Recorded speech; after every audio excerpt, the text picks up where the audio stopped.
We have just seen God be so faithful, even to the situation where we received news last summer that our son, our daughter-in-law, and our 4-year-old grandson had been murdered in the Republic of Georgia. They were missionaries there. Their ministry was going very well, and it was an incredible shock. Even that the first phone call told us that they had not returned after going to the mountains. So the friends reported that they were missing. The police went to look where they were and found the campsite and the car and our daughter-in-law's body. They had arrested the man that confessed that he'd done it, and they said, if you did it, you can lead us to where the boy is. And he did. He'd buried him in a snow cave. And we're going through this whole process, and people would ask me, how do you deal with this? And I said, it's about the God I know, not about the God I know about.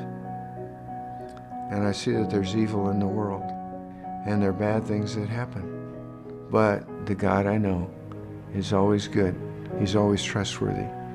He's always caring. He's always powerful. And that's the God I know that I can rely. The same God I trusted when I had been in Vietnam with the Army. And it put me in a place where I just had to rely on what I believed to be true, that God was with me all the time, that He was in charge of my orders. He knew where I was. He was just totally with me. And He's continued to grow that awareness in my life. And that's the God I was talking about when this tragedy happened.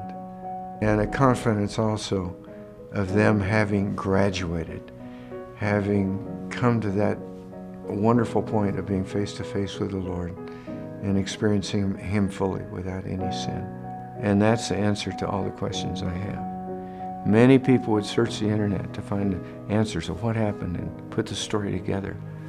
I didn't need to do that. I knew where they were. I knew they were with the Lord in heaven.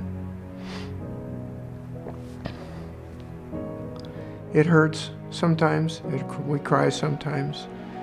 And at the same time, we've seen God open up many incredible opportunities to share with others about how important it is for us to be faithful in forgiveness when those times come.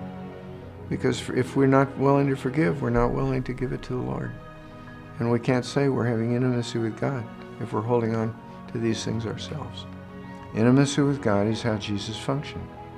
He talked with His Father frequently. He said, I do what I hear my Father saying or what I see Him doing. He depended upon His Holy Father. He depended upon the Holy Spirit, just as He enables us now to depend on the Holy Spirit. So when we wrote our victim impact statements to present in the court at the trial of the man who murdered our family, we were forgiven him. So God presents to each of us that opportunity. And ask people to take a moment now and ask God, is there someone you need to forgive?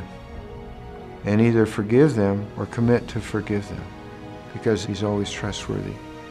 He's always caring. He's always powerful, and He's always in charge.